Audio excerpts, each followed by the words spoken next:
Hey readers, welcome back to the Read Well podcast. My name is Eddie Hood and I'm very excited today because we have a special guest on the show. I'm always happy when we have guests because it makes the conversation dynamic, and we're as always talking about how to read well. The mantra here is to read slowly, take notes, and apply the ideas. And today I would like to introduce you all to Dr. Martin Jacobsen.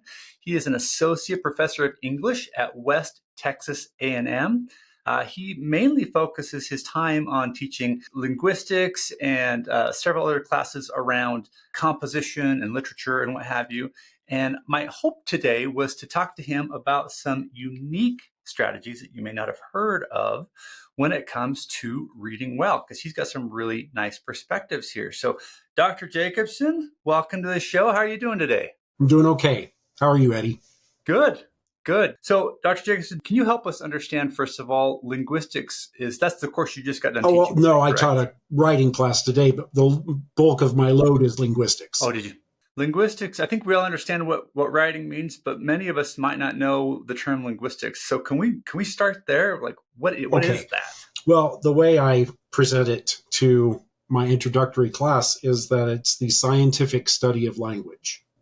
So scientific. Yes, we break it down into its components. I like to use the word properties. It's a little bit like the chemistry of language. I generally break it into four methodologies: phonology, morphology, syntax, and semantics. Phonology is what it sounds like.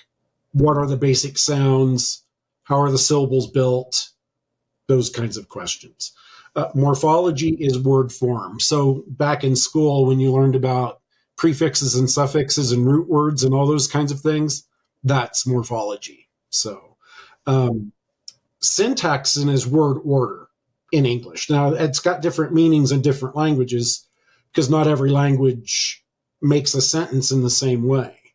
There are lots of different kinds of languages, but English is a word order language, what we call an analytic language. And basically, the relationships between the words is governed by the order in which the words given. Other languages link words together in different ways through inflectional morphology, or polysynthetic languages actually just glue morphemes together. I'm kind of getting a little technical in my discourse here. And then semantics is like, what does a word mean? If you look it up in the dictionary, that's a semantic analysis that you'll find. History of the word, the changes in the word over time, where the word comes from. Okay. So if I were to take a course in linguistics, or just to consider that on my own, that's a lot of sort of technical breakdown of how we speak, yes. Right? And as a reader, how does that help somebody as a reader appreciate or learn more from a book? Well, I think that one of the things that good readers have is an intuition for the way that syntax works and the way that words work. And I think readers who are struggling or who are starting to read again or something like that might have to build that back up. And I think one of the problems is the way that we talk about reading and writing in school, because we tend to talk about words. We're always saying it's the words. Did you use the right word? Did you word that correctly? That very sentence is disturbing to me, because if you say, did you word that correctly, really what you're asking is, did you write the proper sentence? And that's a different question. A sentence is a different question from a word. So when we think about that, and maybe when we write, we're a little more conscious of the fact that we are putting words together.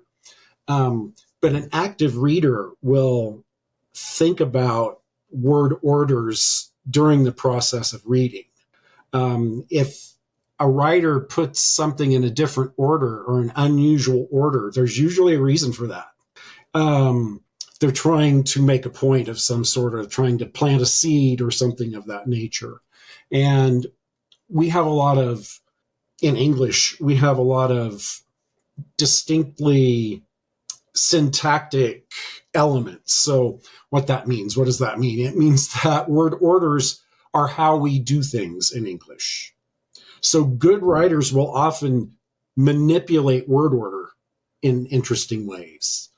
And I just finished a book by Shirley Jackson where there's a very crucial moment in the story, and it's worded differently than almost everything else in the book. And because we need to pay attention to this particular place, a physical place. You think she's saying, "Hey, reader, pay attention to this specific sentence. I've worded it. I really need you to hear the way this." that it worked in this particular order, and it happens quite a bit, it's called a periodic sentence, is that the point of the sentence is at the end of the sentence, which generally in English, we start with the subject and then the sentence talks about what the subject is doing, if you will. When we have to wait for that part of the sentence, the writer wants us to sort of be led toward the thematic point or the particular moment in the story or what have you. When the subject comes at the end of the sentence. Yeah. Yeah. Okay. Yeah. I actually like this. I just got done reading a book myself. It's called 4,000 Weeks Time Management for Mortals, which is this interesting book about time management, but it's not sort of the task systems you might expect from a productivity book. It's a philosophy book about how you should think about time. But anyway, I bring that up because Oliver Berkman, he has a very interesting way of using syntax, and it kept throwing me off at first. I kept like tripping on his writing style, but then once I realized he was doing it, it became more insightful, and I was able to get more out of the book. He's using hyphens. He uses hyphens way more than most people do, but he's doing it every time there's sort of this parenthetical phrase in there. So instead of putting them in parentheses or what have you, he's first statement, hyphen, statement, right? And it happens a lot. But once I figured that out, it was clear that he was really trying to highlight the bits within the hyphen so that I would pay attention to those sections. It's interesting too, because using a hyphen actually brackets it more than a comma would. And if you put it in parentheses, it does. It makes it stand out. If you put it in parentheses, then we sort of think of it as being outside the text rather than something that's being emphasized. But those dashes or hyphens, that's an interesting trick. We call that graphology in linguistics. The study of punctuation and script and that kind of thing. We call that graphology. I never thought about that, but I guess you're right. When I see something in a parentheses, my brain almost says, I mean, if you want to read this bit, you can, but it's not necessary, right? You can glaze over this part a little bit because the author's just throwing it in there as a side. And that's not the case, but that's what it feels like, Maybe it is the case. Maybe the author means that. But yeah, the hyphens feel like it's still in the sentence. So linguistics then is this sort of scientific approach to breaking down a sentence.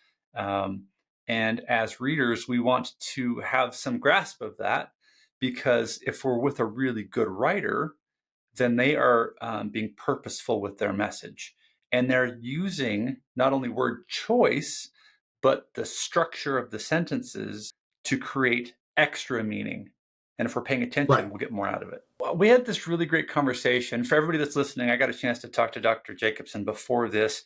And you mentioned that you have a personal practice that you do that really, when you find a sentence that grips you, that's like, oh, this is different. This is a unique sentence.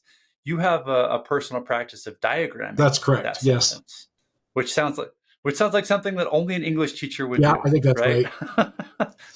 Yeah. So I don't know that anybody listening will be going, oh, I'm going to start diagramming sentences, but I would love to talk about what that means and why you do that, because you sent me a picture of a sentence you diagrammed from Shakespeare's Richard III. It was fascinating. I don't have a visual of it right now, but it's like this big spider web of words that you've connected and thought through. So what does it mean to diagram a sentence? Have to think about how to put this.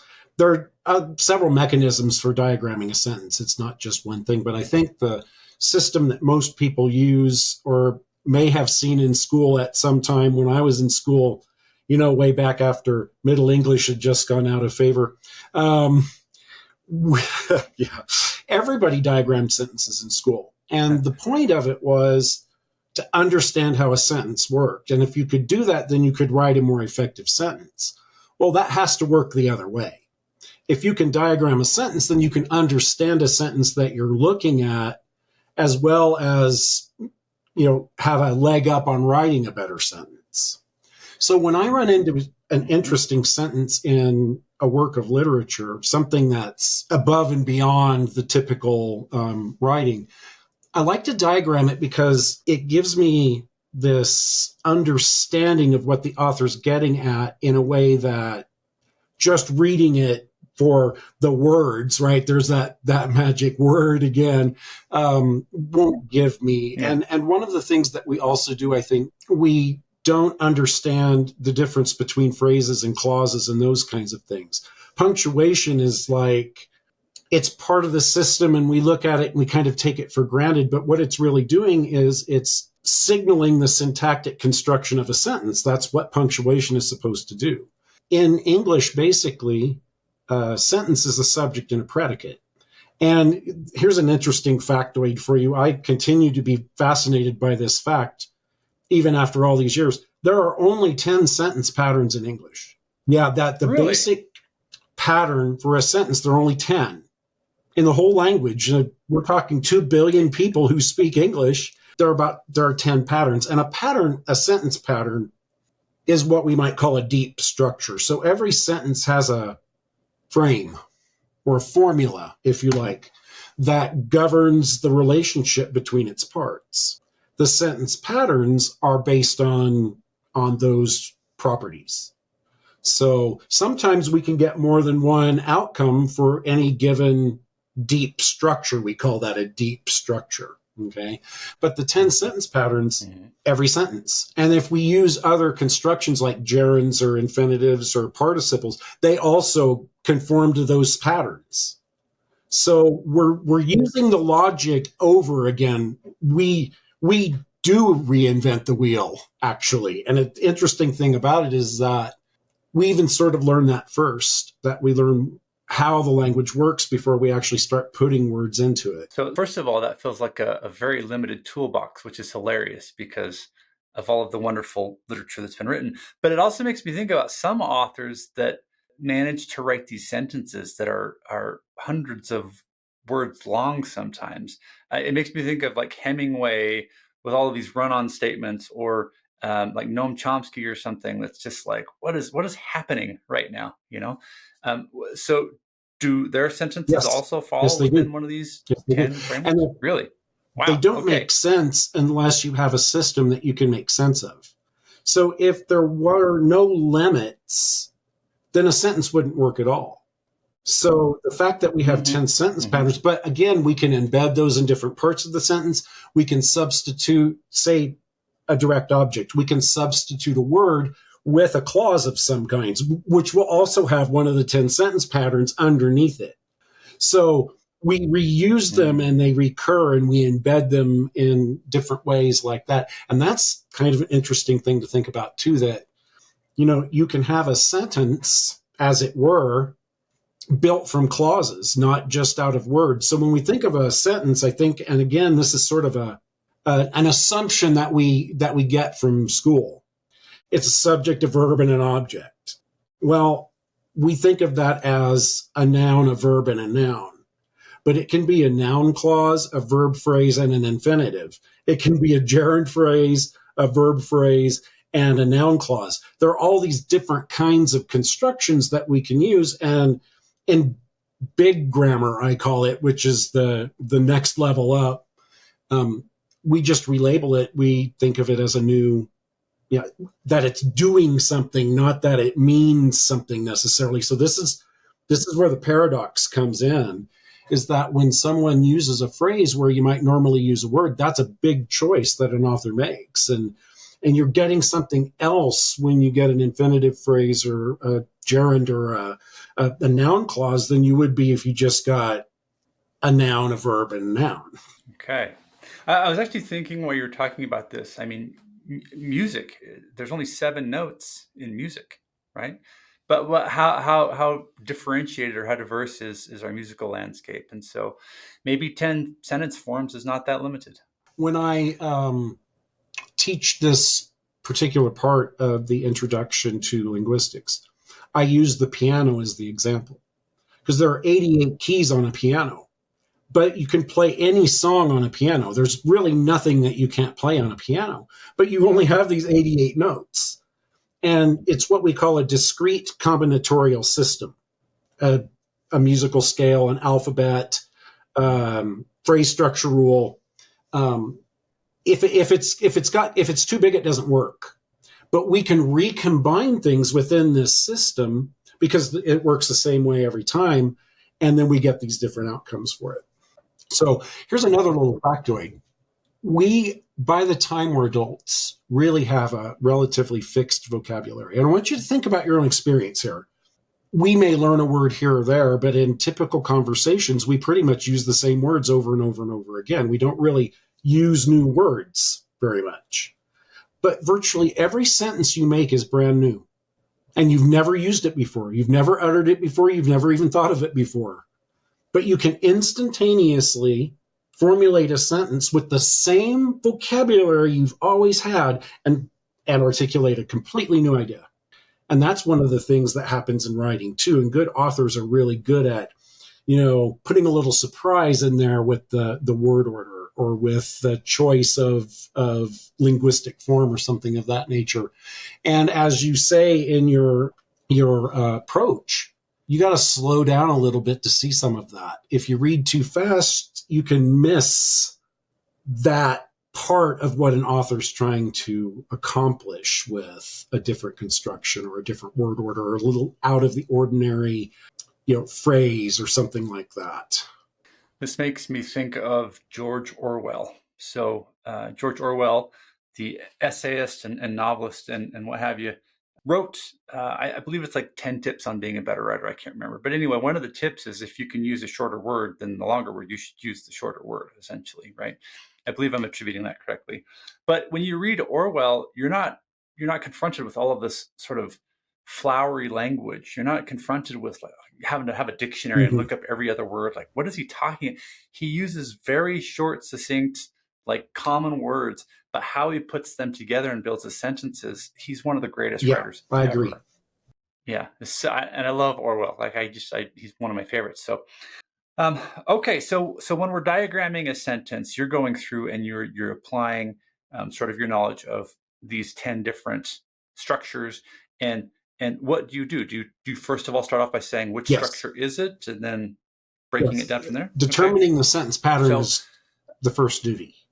And it might sound daunting, but there are only 10 options, right? Now, sometimes the same set of words can have more than one meaning depending on the pattern that you're using for it. I'll give you an example. This is one that I use in my class. So I'm going to do a little Harry Potter quoting here. Okay.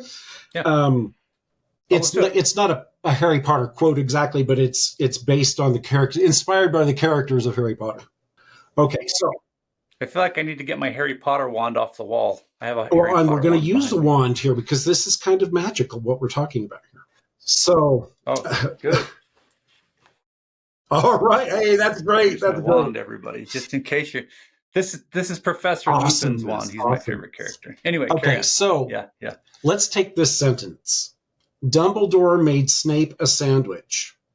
If we use a type 8 pattern, a type 8 pattern is what we call a ditransitive sentence. It's got a direct and an indirect object.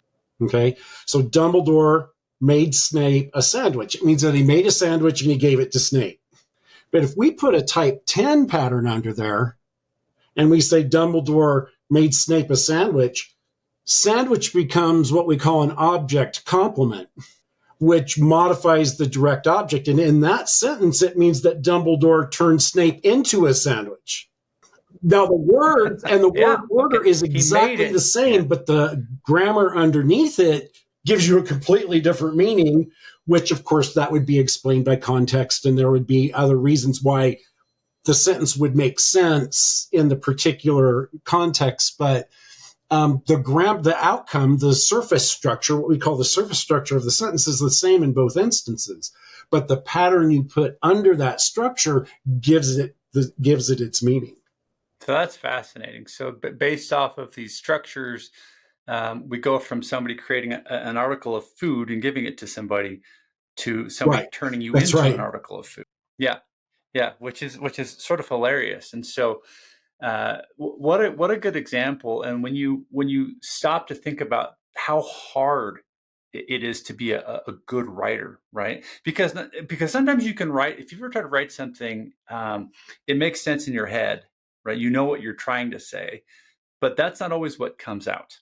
And people will read your work and they'll go, "Why did he turn him into a Yeah, sequel? What are exactly you right. talking That's about?" exactly You right. know, it's a really weird thing. And so I think one of my certain passions is absolutely trying to figure out how to clarify my own ideas. That's why I'm going back to school to get a degree in philosophy with a minor in English from professors like yourself, is because I've learned that I'm now 43 that it is incredibly hard to be articulate and get your thoughts together in a reasonable way. But I think reading helps with that. And I like what you said earlier about how as readers you build up a sensitivity to these language patterns. The more you read, the better you get at hearing the syntax and the structure and seeing a deeper meaning. I want to dwell on that for just a minute because a lot of people that come to the Read Well podcast will message me and they'll say, "Hey, I'm trying to get back into reading, but I'm really distracted. I'm having a hard time. Like, I want to look at my phone and I can't stick with the book. I can never finish books." Um, I think the message there is that um, it does get easier and you do get better at it. And eventually you will be finishing books and you'll be enjoying them. But you've got to give yourself some grace because you have been without the reading brain for X number of years because you've been working on career, you've been on the internet, you've been distracted by life. It is you have to reprogram some things up here, right? And not to the extent where you need to be diagramming sentences. Like that's something that people like you and I would enjoy doing. Most people just want to be better readers. The message is just give yourself time, just stick with it. When my seniors come into my advanced grammar class, which advanced grammar is like diagramming sentences for 14 weeks. That's the whole semester is that. And from that, my motive, I tell them, is to sharpen their grammatical intuition. That if you want to know what to do, look it up in a handbook. We've got handbooks everywhere. You can Google anything. I mean, if you want to find an answer to something like where do I put the quotation marks, you can look that up in a handbook.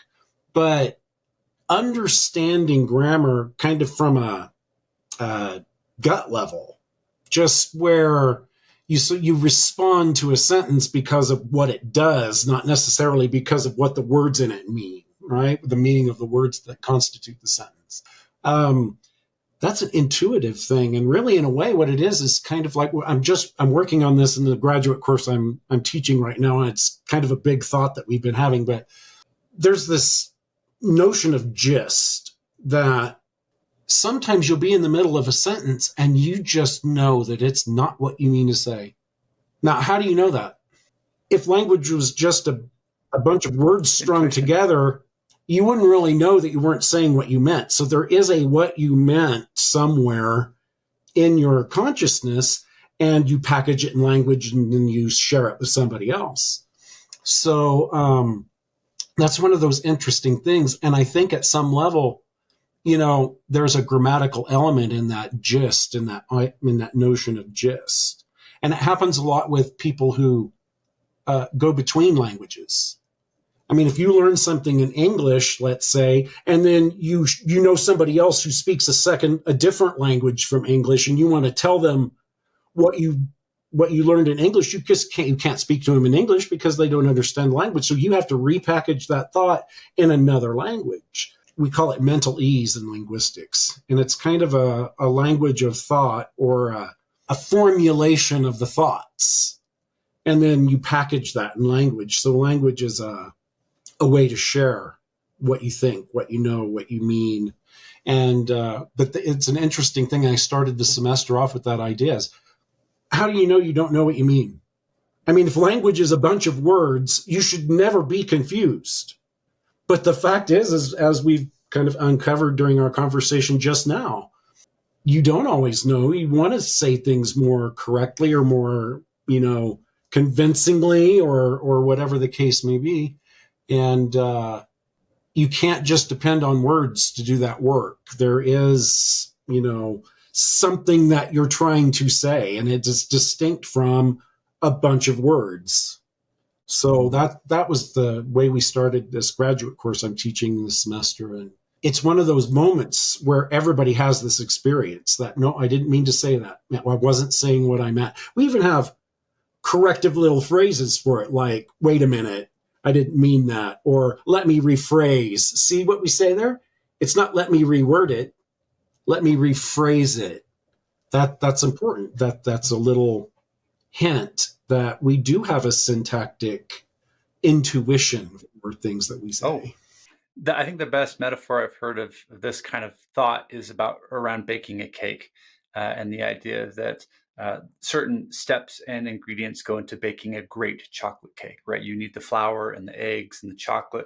You have to set the oven to 375 or whatever. I don't bake, but you follow all these steps to the right order, and when you put it in, if you've done your job, it comes out as a chocolate cake. But if you change the syntactical order of that process at all, if you don't put the eggs in, for example, you do everything else, but you don't put the eggs in, when it comes out, it's going to look weird. And then you crack the eggs on top and say it's still all the same thing, it's right. but it's not.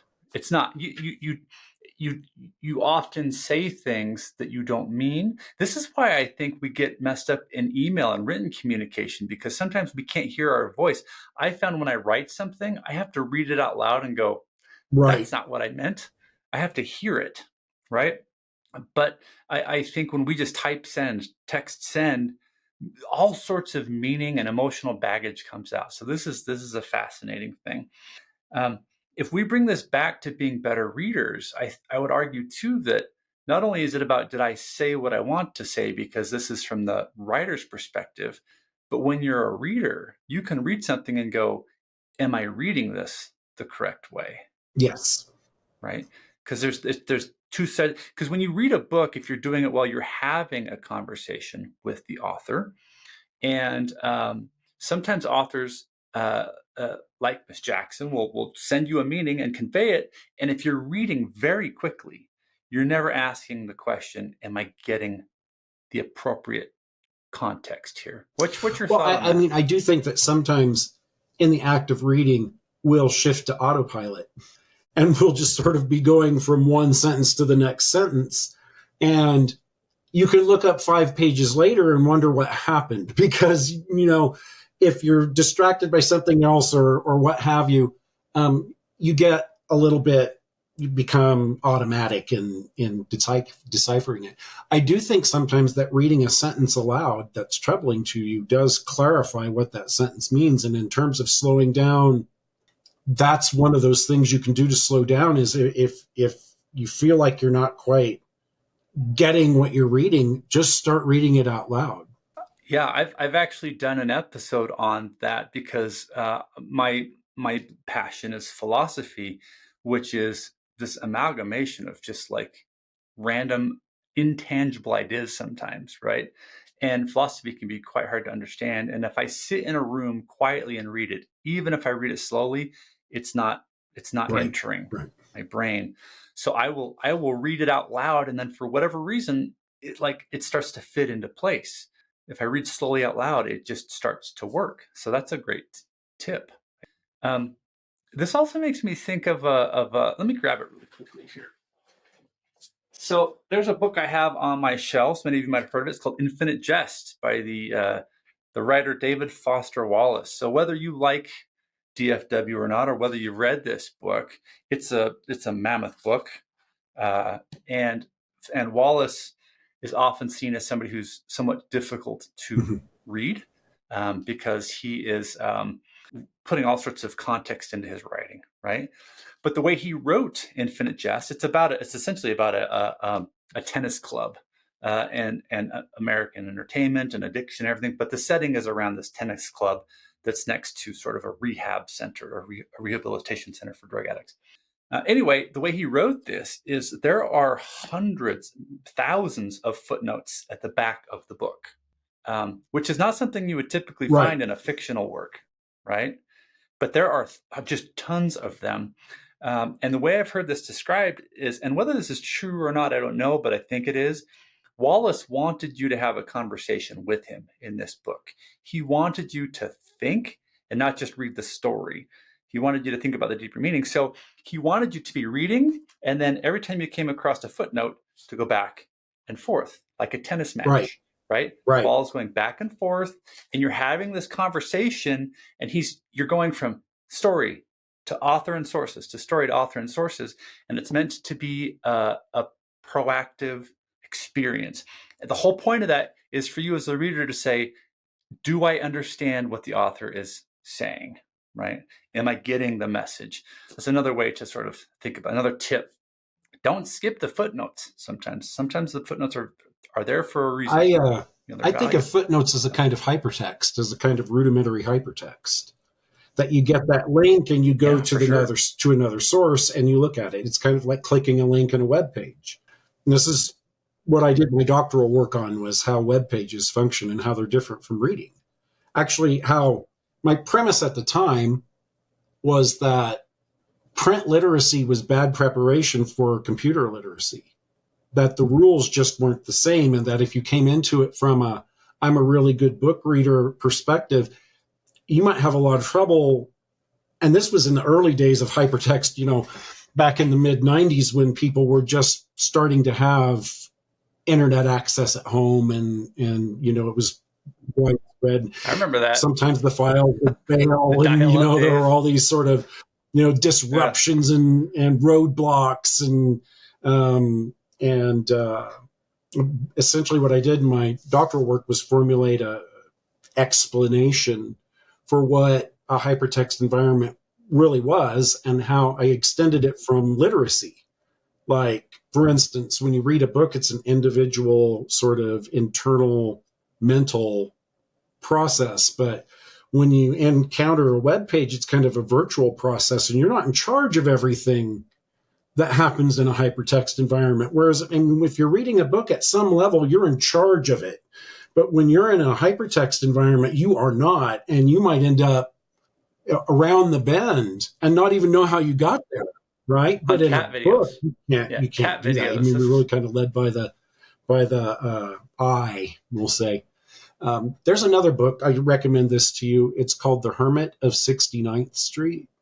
It's by a postmodern novelist named Jerzy Kosinski. I don't know if you've ever heard of Jerzy Kosinski, but it's the same thing. He's got a bunch of footnotes, and he's trying to show the absurdity of documenting every word, because he was accused of plagiarism, and this was kind of his response to that accusation was, okay, here's what happens when I prove it all. And of course, there are way more footnotes than text, and it's that game. He's playing a game on that. I don't know if you're familiar with the book or the movie Being There. That's no. Jerzy Kosinski. That was his moment of fame. It was a movie with Peter Sellers. Oh, I Pink recommend Panther. the movie Being There. Peter It's a Sellers. really good movie. Anyway, that idea of substantiating what you say. I mean, we like it until we have to do it, kind of, and then when you get lost in the confirmation, you forget what you're doing, and there are these sort of interesting moments. I'm getting a little off track about that. No, but it's an interesting conversation because I think at the end of the day, a book is communicating a message. And if you want to be a good reader, you need to understand that it's not just about entertainment. I mean, there are books that are written solely for entertainment, but the kind of books that I suggest we spend the majority of our time on are books that will add some sort of edification to your life, right? Beyond just entertainment. Um, and those kinds of books require a real conversation. They require taking time. They require thinking. They require. I have found I benefit greatly if I am reading something that I know is going to be challenging to go to experts first. So, if I'm going to read Richard III, for example, I would like to hear read other people's papers on it or whatever before I just read Shakespeare, because it's definitely a process, and I want to get the whole picture of it. But I I think this is all valuable because um, the, the more proficient you get at speaking English, the better you are at not only understanding people, but also having better relationships. You're going to be happier in life. And it's the same for reading. You're gonna get more from your books. So it's not going to hurt us to learn a little bit about the English Right. language. It'll only Right. help us. Yeah. Oh, in fact, I don't know if you've heard of this book, Benjamin Dreyer, No, Dreyer's I don't think I English. Have know you it. seen this one No. before? This is this is a fantastic book for people that don't know anything about English, but want a really sort of um, easy approach to sort of getting your head wrapped around grammar and sentence structure and what have you. Um, Dreyer is just an amazing guy. Um, he's worked as a publisher and an editor. I can't remember his whole background, but it's very, very good. And let's see here. He was the vice president, executive managing editor, and copy chief of Random House. So he's got some weight behind him, But this is a fun book to have if English or grammar overwhelms you, which I think for many of us it can, but you want to improve a little bit. So we're getting close to sort of wrapping up here, and I wanted to just end by saying if you were somebody that was trying to come back into reading after having spent X number of years, like we mentioned before, focused on career, or you're really used to like swiping on the phone and you haven't been in a book for a while, and you want to rebuild that habit, you want to retrain the reading brain. um, what are your thoughts on how to start doing that in the year 2024? What's a It's good a way good to question. start becoming a I better think I would reader? start with some slow rabbits. I think I would start with some shorter books that would be, you could rebuild, let's call it, the way that you conceptualize the overall meaning of a book. If you start out with 1,000-page book, you're going to get lost in the trees and miss the forest. I think, starting with a book that's a couple hundred pages long, it's not only easier to get through, but I think that you see the global elements of reading it rather than just the one sentence by one. Because if you're coming back into it brand new, you might have, as we mentioned here, that little bit of autopilot where, oh, there's the period, there's the capital, that's the next sentence. See, when you get past that basal level, and I think that might be easier if you have, if you're reading something that you can conceptualize as a whole thing relatively readily. And then you can move on to a longer work later. Mm. But I think maybe even starting with novellas or short stories might be a good place to sort of train your mind for keeping a story going in your mind, because that's where it all Yeah. happens, is in your Yeah. mind. So, um, Yeah, I've got to ask then and I want to make a comment while you're thinking about this because I don't want to put you too much on the spot. But can you think of one or two shorter books that you have found interesting that might be a good place for people to start in any category, for entertainment, from Stephen King all the way up to Plato, right? But what would you say is one or two shorter books that you have found fascinating, and maybe while you're thinking of that.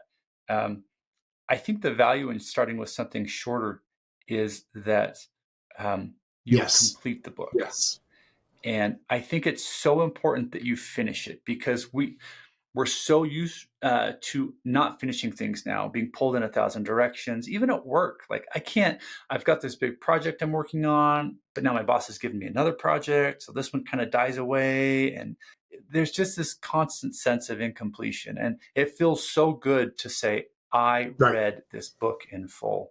When I had to retrain my brain to get back into reading, and I actually read a collection of short stories by Stephen King, which was wonderful for me because I enjoy that sort of suspenseful fiction. They were short, and I was able to sort of just feel that sense of accomplishment.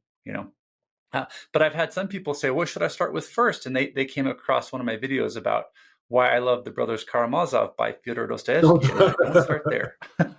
that's that's a very big book, and it will take months to read well. But if you're a proficient reader, it's a fantastic book.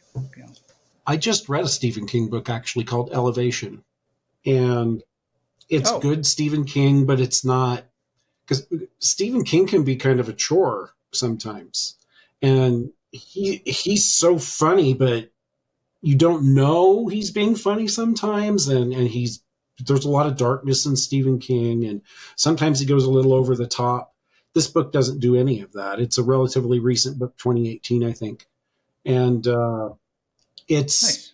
a couple hundred pages. Again, it's 150 pages, I think. It's almost a novella, really, more than a novel.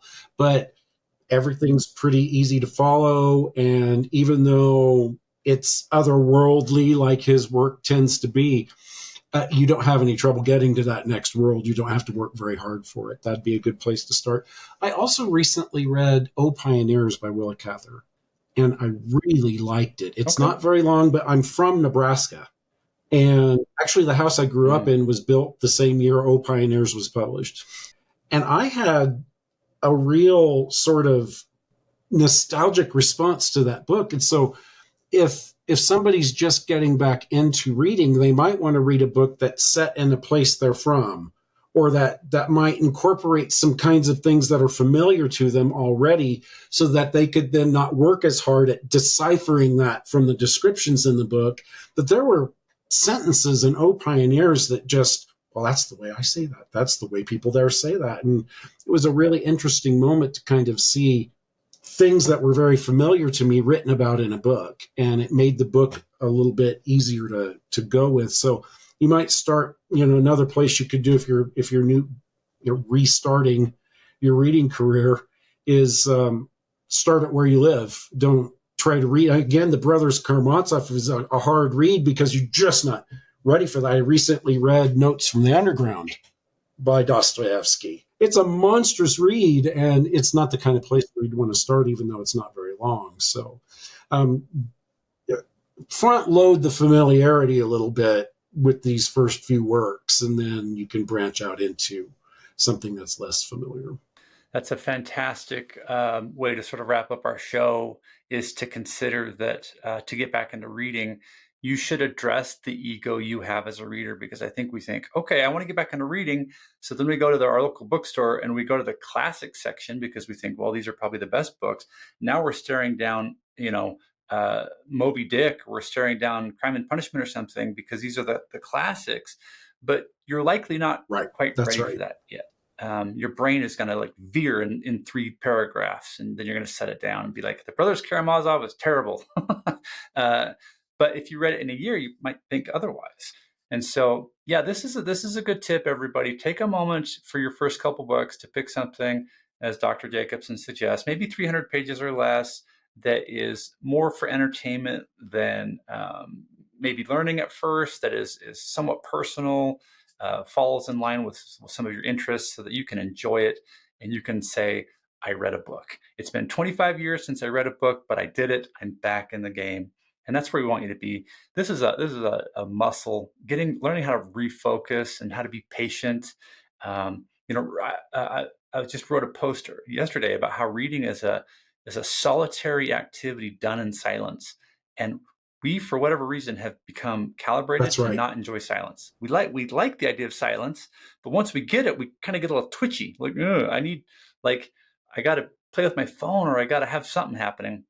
And so, once you kind of reprogram yourself, you will get better Yes. at this, Yes.